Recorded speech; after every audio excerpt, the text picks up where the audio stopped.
A lot of business owners are not making profit. They're making massive revenues, but they're not making profit. Anwin Mbah is a dedicated business wealth strategist committed to empowering CEOs in their financial and business journey. First thing first, know how much money is coming in and know where it is coming from. Driven by her own journey from financial challenge to success, she has made it her mission in unlocking the wealth hidden within their business data. Which are those important numbers you should know as a business owner? The 4 things that you need to kind of focus on is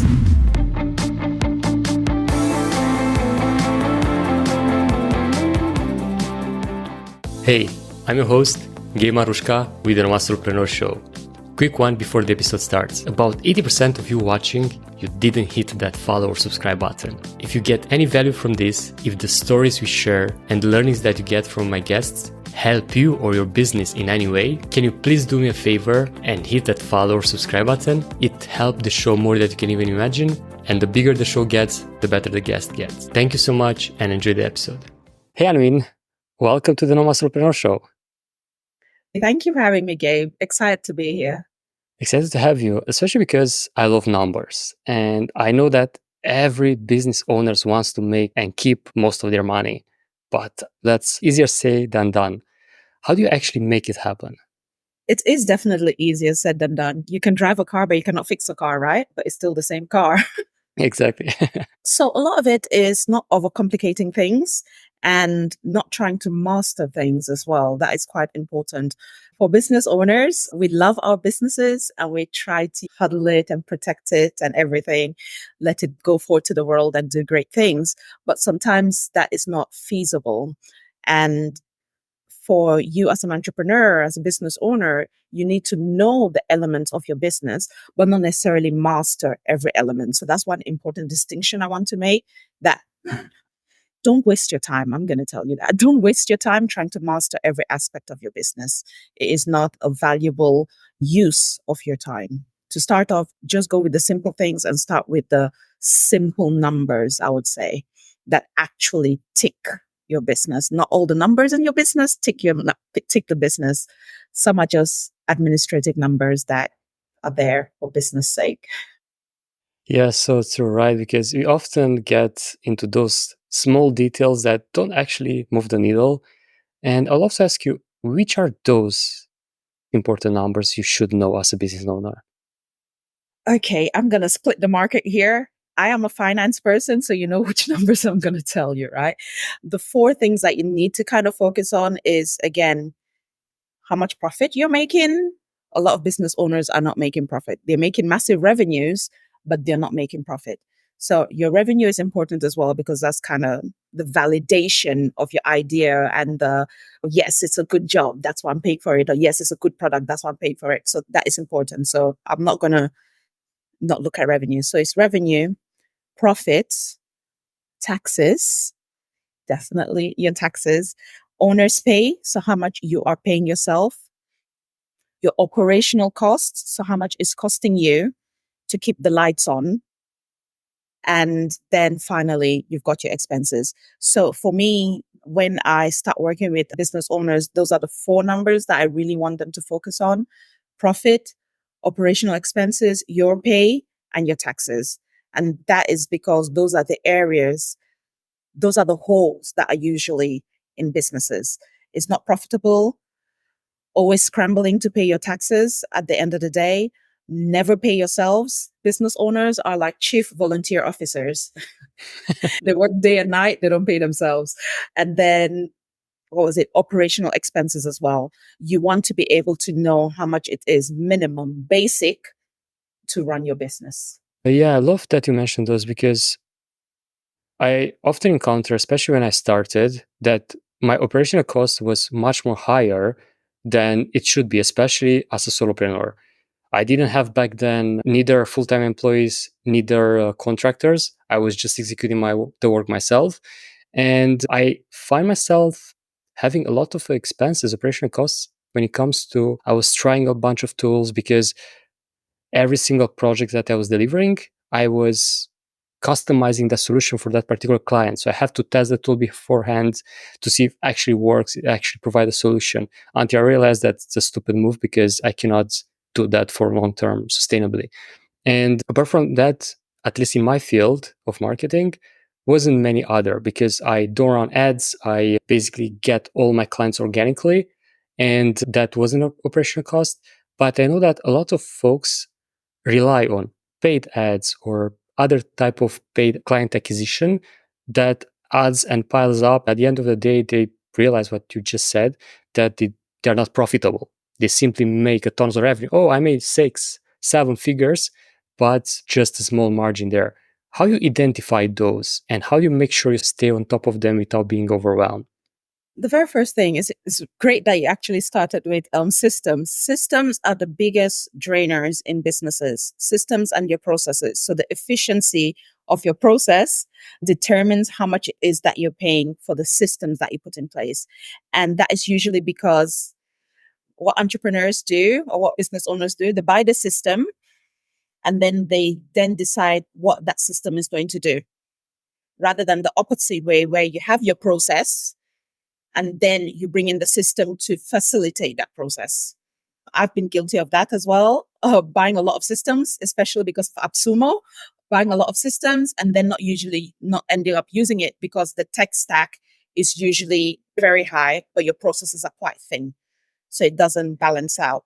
So that is the first place to look at. And when we talk about ad spend as well, I will not necessarily say ad spend is a necessity in your business. It's something that you use to scale your business.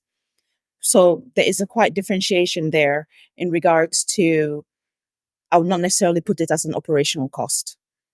It's an additional cost for you to operate your business, but it's not necessarily operational. So when I'm talking about operation, I'm talking about literally keeping the lights on.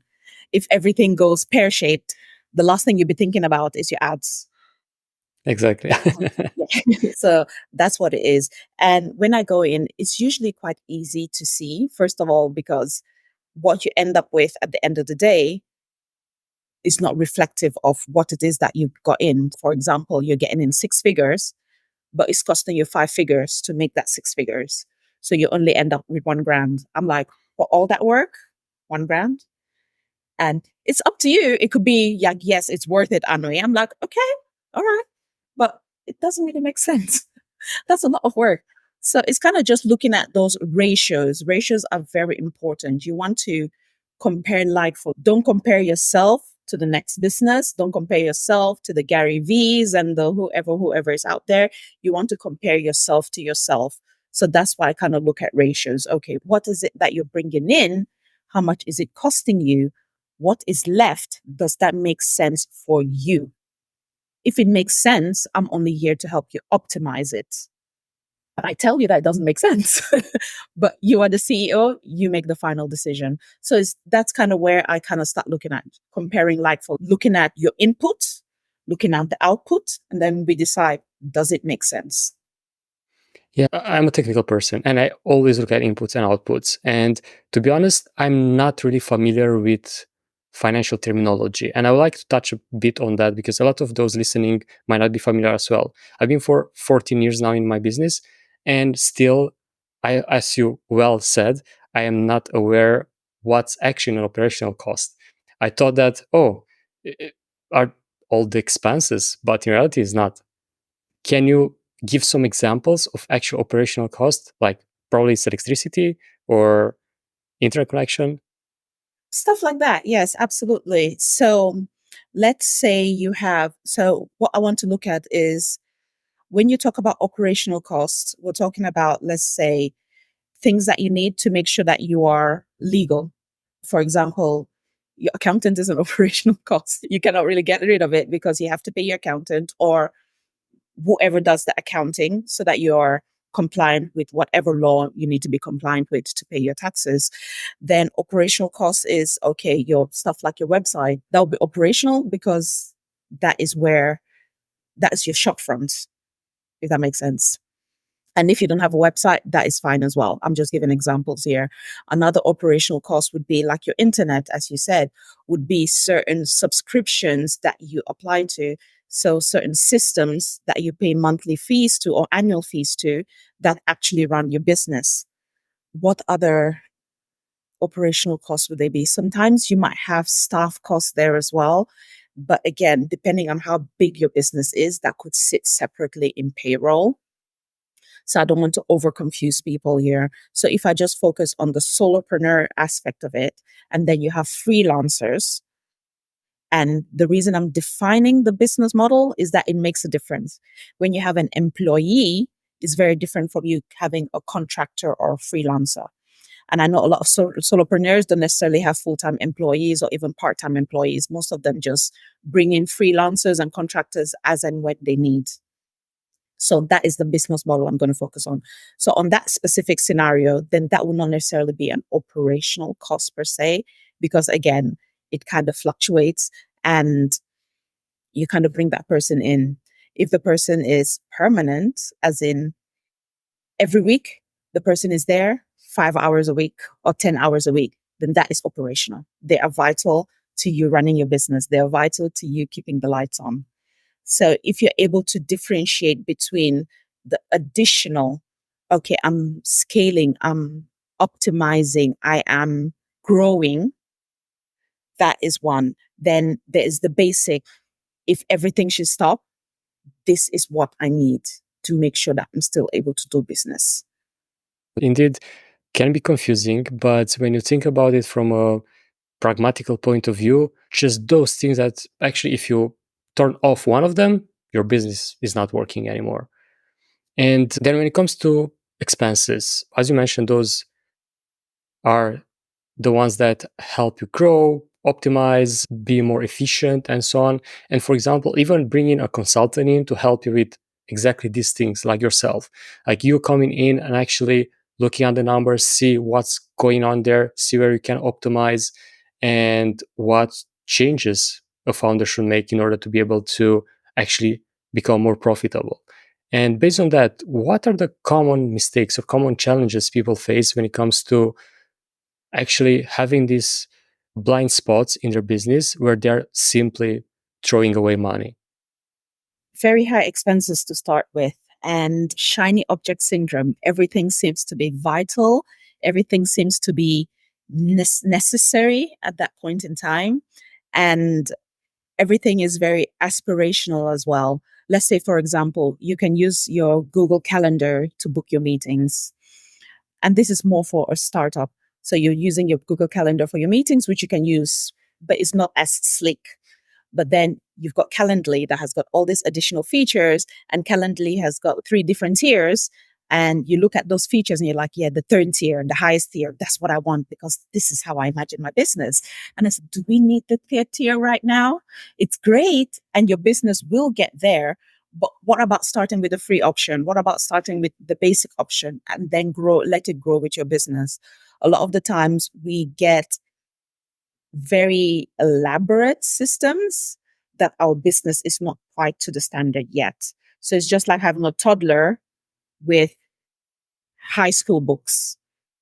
Like they will eventually use those high school books, but they're still a toddler.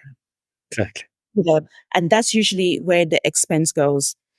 And having no strategy as well is quite a danger, because what tends to happen is you you get to be pulled everywhere. So if you say, okay, in Q2, this is what my focus is, and everything that I'm going to purchase would be to that focus. So you are planning your spending based on your goals. And what tends to happen is the opposite way round, that because we have X amount of money, we plan based on that amount of money. Yeah. So that's why I don't use word budgeting and everything, because budgeting has the mindset that you have X amount of money, so I'm spending X amount of money, rather than, okay, this is what I need to do. This is my goals. This is what I'm trying to achieve. How much money do I need to achieve that? So you have a spending plan. What is your spending plan, rather than a budget in regards to being constrained to how much it is that you have, or even expensive. I mean, there's one of the physics law that whatever container you put gas into, it fills the container. Is the same thing with budgeting. No matter how much money you have, you're going to spend it all. Instead, if you have a spending plan, you know exactly what it's more intentional. So when it comes to expenses, I would say definitely be more intentional. A lot of the times it's very sporadic. It's very aspirational, I would say. So you kind of get pulled left, right, and center trying to get somewhere without necessarily having a plan in place. Yeah, and a plan is so important because often people might think, oh, if I budget, you mentioned, let's say, I don't know, 10% I'll spend on that, 10% on that, and so on. Might not be the case depending on the phase of your business. But if you have a plan, let's say you're just starting and you want for the first 1 or 2 years to actually grow to a certain number in order to be able to, I don't know, achieve your dream, to grow or to exit or whatever the goal is. And when you have that plan in place, you can actually focus on a quarterly basis, as you mentioned, on certain aspects of it. Let's say bringing on more clients, hiring, or growing through paid ads or growing through other channels and so on. But when you don't have a plan, you're just second guessing yourself or being attracted by the shiny object syndrome or other ways of throwing money out of the window. And that's not a sustainable business model because you might end up at the end of the day without money. And how often you encounter when you work with your clients situation in which they're losing money? Is common. Businesses that are not profitable are very common, which is weird enough. And even the big names like Twitter was not profitable for the first 12 years. Yeah. Although that's a different business model. Let me highlight that. Don't copy Twitter. You're not that kind of business. But business has not been profitable is a major issue. And that is because, again, the loudest gets heard. Marketing and sales are the loudest people, are the loudest elements of business. So you go into any platform, you go into any space, there's a lot of sales and marketing. And that makes sense to a certain extent because they are the beginning of the funnel, so to say. If we look at it as a money funnel, your money funnel starts with revenue, which is great.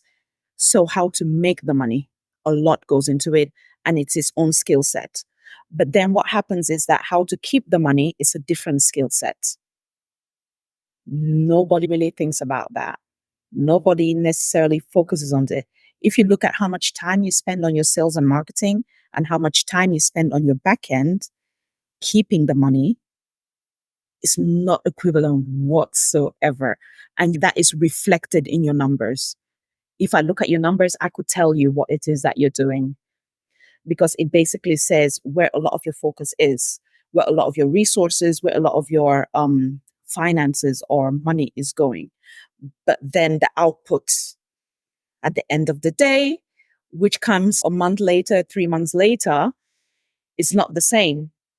And we have to take time into consideration for that. So when we're looking at profitability, that is a major thing that I see with a lot of business owners.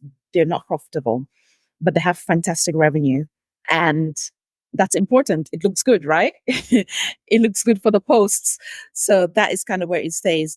And then the other element I see as well is that when the money comes in, it is very much bank balance accounting, if that makes sense. And this from the business owner, they look at how much is in my bank account.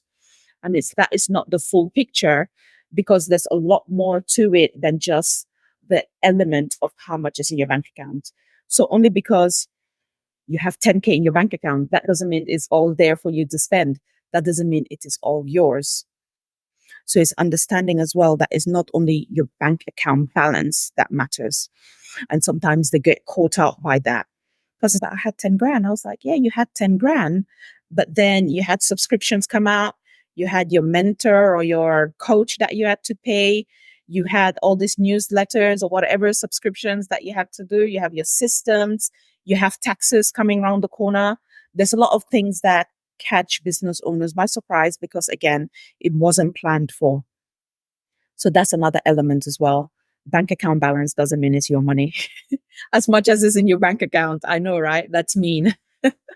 Another element as well is which I mentioned, how much they pay themselves. A lot of business owners don't pay themselves. And what I find as well is when I go into business, they'll tell me, I reinvest everything back into my business. That is why I don't pay myself. Great. Nothing wrong with that. How much are you reinvesting back in your business? Dead silence.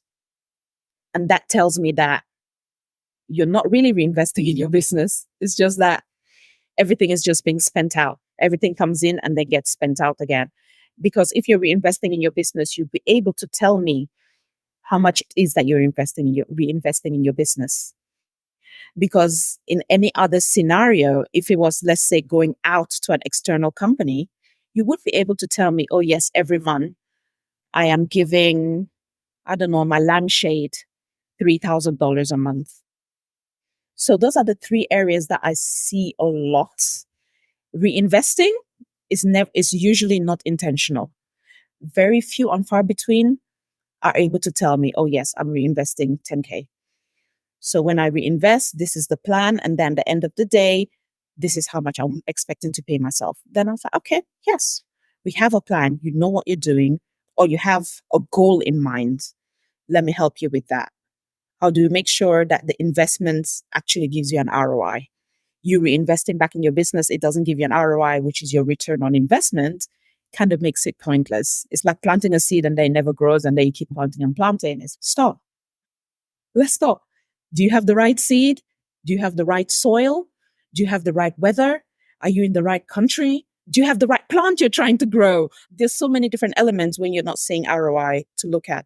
And I tend to use analogies a lot because it's just simpler to understand.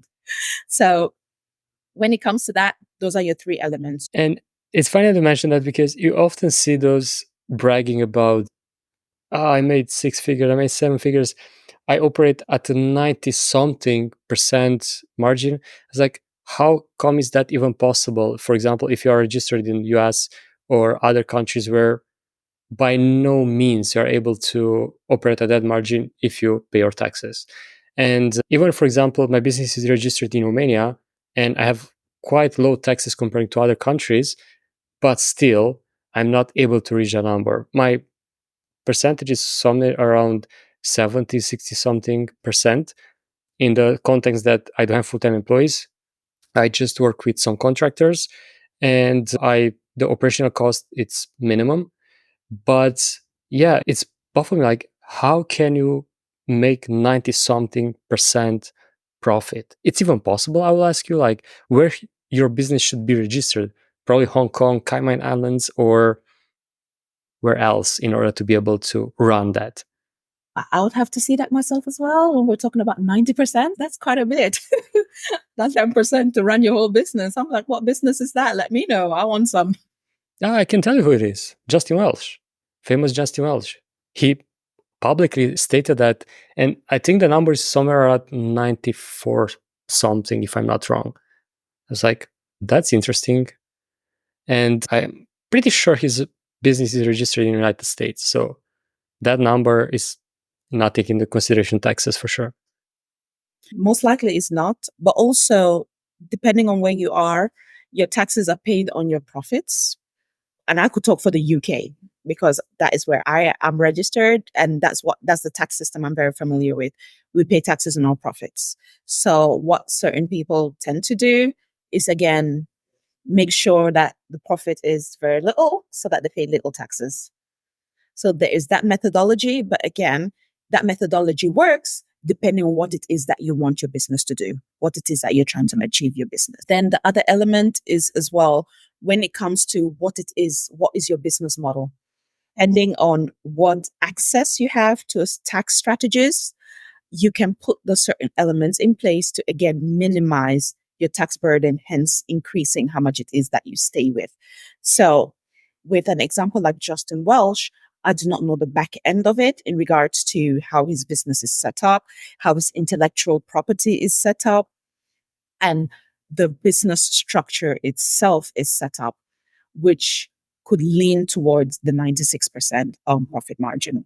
I do not know. I cannot speculate to it. But there are ways, and I'm always talking about you want to leverage the tax incentives and the tax breaks that your country offers. A lot of the times we look at taxes from like a negative perspective, like, oh, I have to pay tax and I'm like, you do, but again, what is the government trying to promote? Every time the government is trying to promote something, they incentivize it. They give you tax breaks towards it. If you go towards, if like what everybody knows is like towards the pandemic time, what were the tax breaks they were giving business owners that was supporting elevating the pandemic? A lot of businesses tried to tap into that because then they got tax breaks as well, on top of obviously helping out with all the whole situation. And I'm using the pandemic because that was obvious to everybody. I'm saying this to say that is always the case. And I know everybody kind of frowns a bit around taxes and using the incentives that the government is giving you to make sure that you pay the least taxes and to find it immoral. I'm like, it's really up to you at the end of the day, but it is there. It's available. And if you think about it, I look at it like from a charity perspective. I do not like the way most charities are run. And from statistics, a lot of the money you donate is spent on administrating the charity rather than the the thing they're doing, the initiative or the project that they're trying to do. Feed the poor, and you pay $1. Probably only 1 penny of it actually ends up feeding the poor. 99 cents is actually just running the business of the charity. I think of my business in the same way. I think I could do a lot more with my dollar rather than giving it to the government to do whatever it is that I want to do. I could go with my dollar, go to McDonald's, pick up a Happy Meal, give it to somebody, done.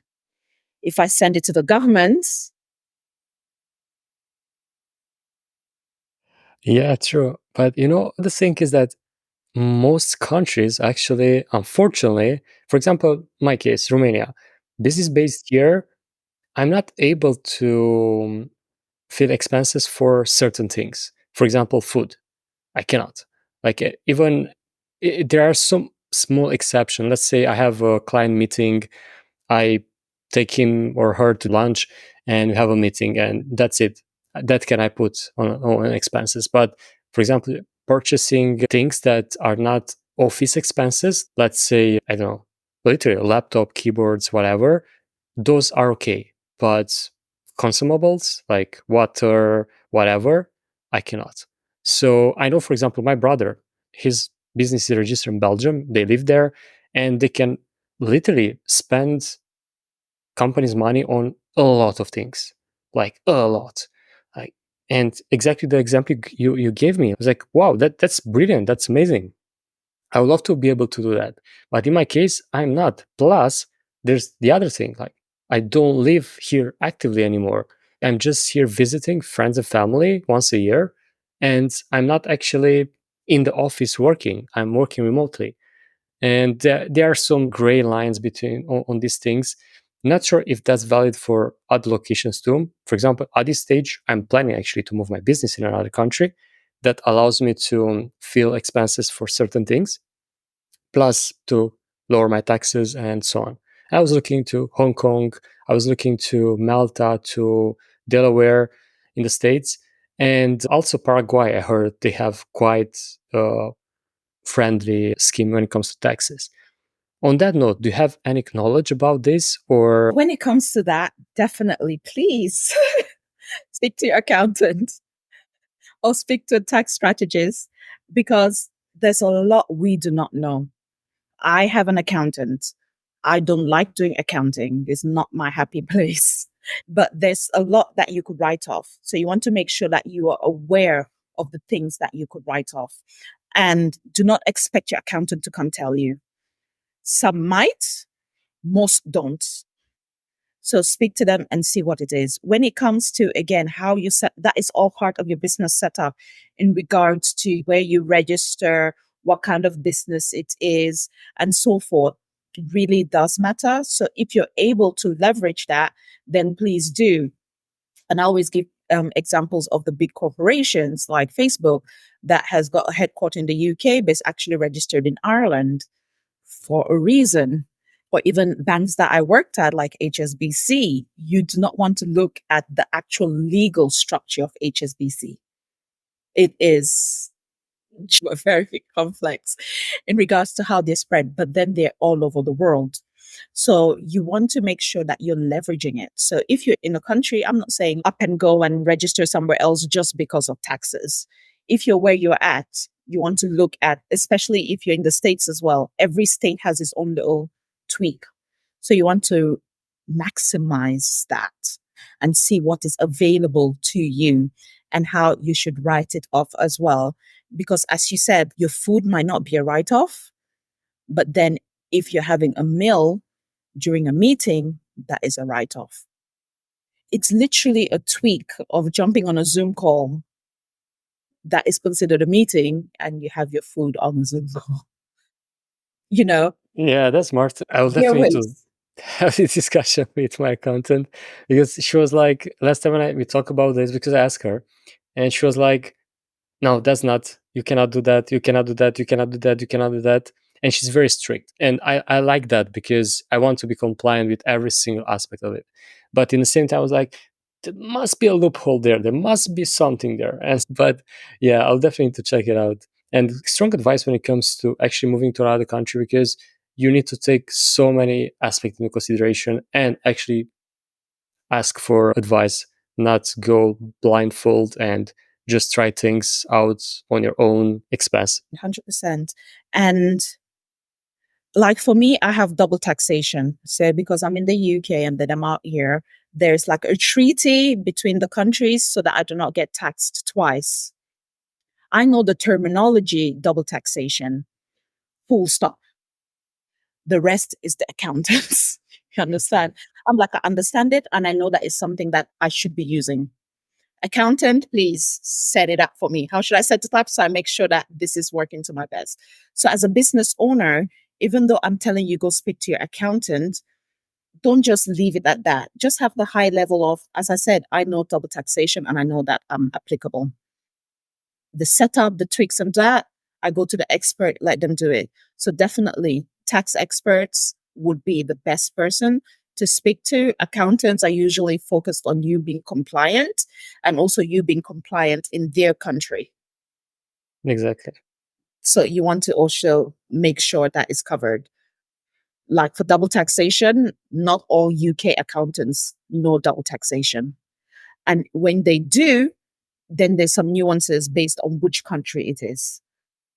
And now we're going into the very nitty gritty of things, which is not where we want to be.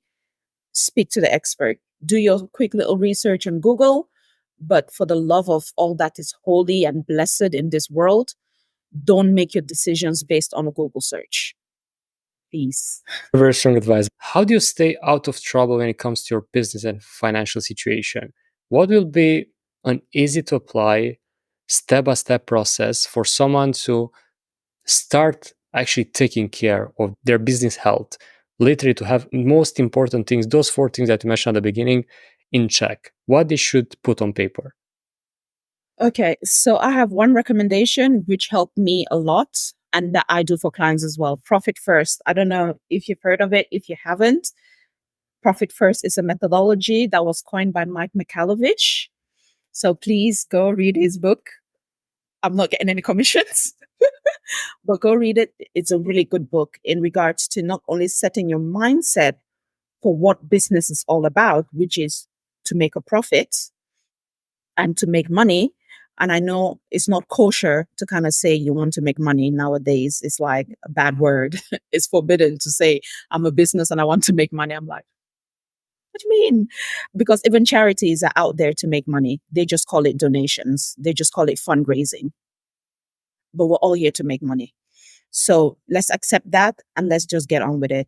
So what Profit First does is kind of helps you with the mindset in regards to kind of putting those things first before all the other flashy expenses and so forth. So that's quite important so that from get go, you are already planning, you're already being intentional in regards to allocating an action for your money.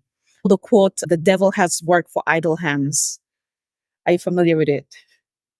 Yeah. Money without purpose will find something else to do, and it might not be something you want it to do. So that's why you want to be intentional about what it is that your money is going to do. You want to allocate an action for it. Remember, money is a servant. You have to tell your servant what you want it to do. So that's why when your money comes in, you're like, okay, 30% of my 10K that has come in, 30% is for taxes, 20% is for operational expenses, 10% is profit, and 5% is my pay. What is left is what I'm going to use for my expenses. Very clear action in regards to this is what I want you to do. And it kind of fits in with the whole visualization and intention and all that space. You're telling your money what to do and where you want it to go and where you want it to work. So that is where I would normally start around money management and the health of your business. Another aspect as well is you want to look at your numbers and you want to look beyond just how many likes, how many impressions, how many book calls you have. There's there's a richer story to your numbers than just that top high level tip of the iceberg. So you want to understand the story behind your numbers and what that picture looks like and use that to make your decisions. Your gut can only go so far, like intuition, gut, I don't know, divine, whatever you want to call it, can only go so far. Imagine how much more powerful that would be if you had data backing you up. So you want to as well start with little things. Everybody is familiar with vanity metrics. Start there. I'm not saying take the world on top of you. Start with your vanity metrics. Then you want to look at, okay, how does that link to how my money comes in? Which of these vanity metrics maybe they do for you? For most, they don't. They're just there. But how does this link to me getting a client, like line by line? How does this then link to money coming into my bank account? How does this then link to my profits? How does this then link back into feeding whatever it is that brings in that client? So you want to connect the dots between every aspect of your business and see what it is telling you. And you'll be surprised, which most business owners are, in regards to what your numbers are telling you. It might be actually different from what it is you think it is. And also sometimes there might be surprises there for you. You're like, oh, I didn't know I was selling that a lot, because you just left it there, let it do its thing. Or, oh, I didn't know anybody was looking at my booking page on my website, because I just do everything in the DMs. I'm like, yeah, you've got a couple of people there and you want to nurture that as well. Little things like that that you might not necessarily see because you're focused on what it is that you're focused on. So definitely set up financial controls in place, profit first. And also you want to follow the data trail that leads to your money.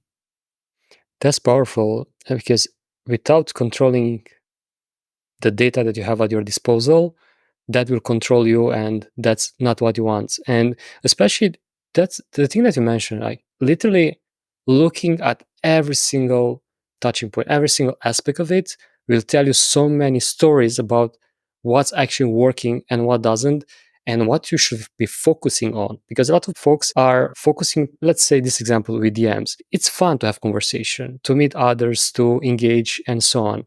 But it's actually bringing business for you, or is just there for your entertaining? Or the post that you made that brought 100 likes or whatever, is that actually bringing some leads, some money after that, or is just noise?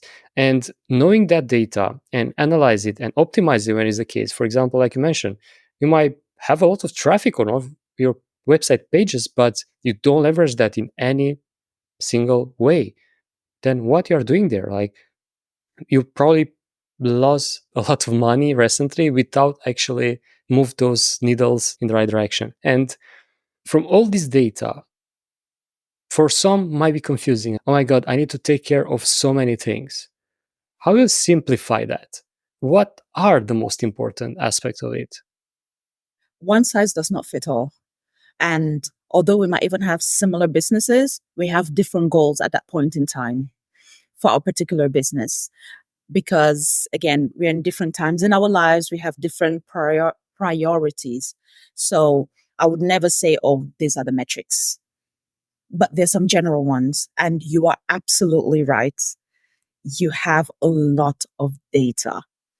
And I was shocked once when I asked an entrepreneur, so how are you handling your data? I got told I have no data. I'm like, you Everyone are? has data. I was like, you have no data? Am I missing something here? Even non-business owners have data, although they're not using it for what we're using it for. But there's a lot of data and it's sparse everywhere. It's literally everywhere. And where a lot of my clients have struggled is that they have, let's say, their Google Analytics has a report, their Calendly has a report, their Active Campaign has a report, their QuickBook has a report, their Mercato or HubSpot has a report. And they're all different reports. So for those that want to touch on data, they look at these reports. Most people don't. And then what they try to do is try to fit this together to see what it looks like. Most don't. They just look at one report. Maybe they might just look at the active campaign and look at the open rates, and then look at from the open rates, how many book calls or how many sales are they getting from their sales funnel, their click funnels. That is it. How much sales is coming through from their click funnels. And that is it. That is how they look at the analytics, and like everything else kind of falls to the wayside. And that's because it's a lot. So what I do is bring all of that together and then create a dashboard, create a CEO dashboard that kind of puts everything. Okay, this is the information coming from your QuickBooks. This is what it looks like month on month, product to product. We talk it through and we see, okay, what is important for you? Because again, as a CEO, you do not have to be in the details. You just want to look at the big numbers that are moving, as you say, that are moving the lever. And then you're able to use that to make your decisions.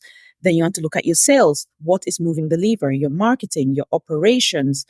What is moving the lever? What are those metrics? All in one place, which is not hard of, absolutely. And then using that to then be able to make those decisions, using that to be able to see what the health of your business looks like, using that to be able to decide, oh, am I going to have this new hire? What does my forecast look like? At what point can I bring in this new person, this new contractor, this new employee? Can I afford to have this employee full time or part time? Affordability is not looked at whatsoever when it comes to business owners hiring. It's usually, oh my God, I'm overwhelmed.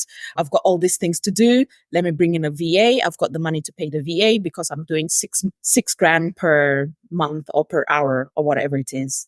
And it's, you are, but can your business afford it? So again, bringing your data, you're able to say, okay, my business can afford it and my business can afford it for this long at this amount. So then when that person comes in, you're able to say, okay, I'm able to afford you. This is your performance. This is what I need you to do. This is your ROI for me to keep you. Because I'm very much of, if I'm by myself and I'm bringing 10 grand, if you are joining me, we should be making more than 10 grand, right? Exactly. But sometimes we don't look at it like that. It's, oh, I've got less work. I've got less things to do now. Yeah, but you've got a whole new person there and you're still bringing the same amount of money in. Make it make sense. So it's Yeah. just things. That's why it's important to kind of bring the visuals, bring the story to the upfront of what it is your data is telling you. Yeah, absolutely. And every single time when you know your numbers, what decision to make, what goal you can achieve, and especially when hiring someone or to, I don't know, engage in a grow plan or something, you need to see if that makes sense, like you mentioned. Because otherwise, just bringing in another team member or another contractor or another might not make sense at the end of the day. And you just, yeah, throwing money out of the window without actually getting something in return. And I would like to ask you, because you mentioned something really powerful.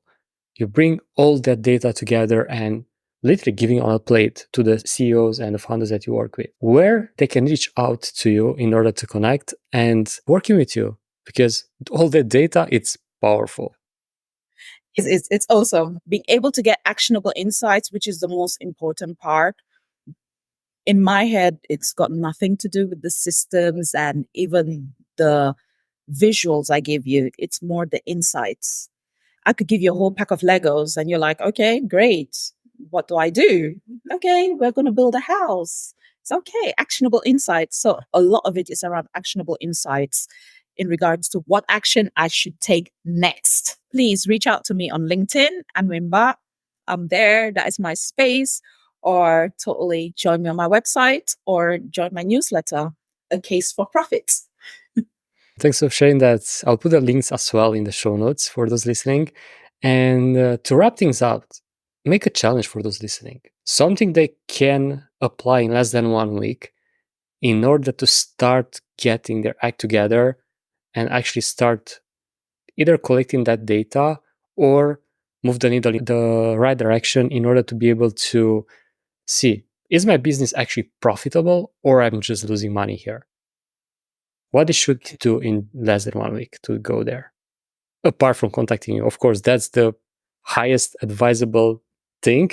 But if they want to do it on their own, what they should do? DIY. First, know how much money is coming in and know where it is coming from. What is your best seller? You want to know that. And you want to start thinking about those 4 areas that I told you: your profits, what you're going to pay yourself, your taxes, and your operational expenses. And I just want you to start thinking about it from now, and don't think about, oh, I'm only making $1,000 or I'm only making $5. It really does not matter. It is a mindset shift in regards to start telling your money what you want it to do. So start thinking about it from now that, okay, I've got $5,000 coming in. How would I like to allocate it? How much? Again, taxes is already determined. You really have no choice in that, which is usually about 30%, give or take. Some places higher, some places lower, but about 30% of your $5,000 is taxes, is spoken for.